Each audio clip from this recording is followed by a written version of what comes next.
10 বছর পর গত ডিসেম্বরে যুক্তরাজ্যে কনসার্ট করেছিলেন নগরবাউল জেমস।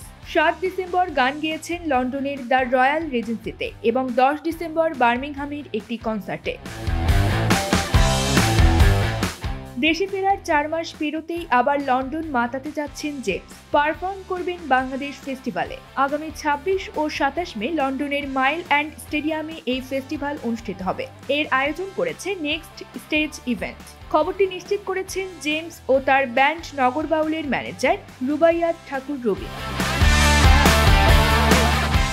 তিনি জানান, বাংলাদেশ ফেস্টিভ্যাল লন্ডনে বসবাসরত বাঙালিদের অন্যতম মিলন মেলা। বাংলার সাংস্কৃতিক ঐতিহ্য নতুন প্রজন্মের মধ্যে ছড়িয়ে দিতেই প্রতি বছর এ আয়োজন করা হয়। এরই ধারাবাহিকতায় এবারও থাকছে যাত্রাপালা, বাউল গান সহ বাঙালি শিল্পীদের নানা ধরনের পরিবেশনা। আয়োজকরা জানান, শুধু প্রবাসী বাঙালি নয়, ভিন্ন জাতি গোষ্ঠীর লোকজন এই উৎসবে অংশ নেন, পরিচিত হন বাংলার সংস্কৃতির সঙ্গে।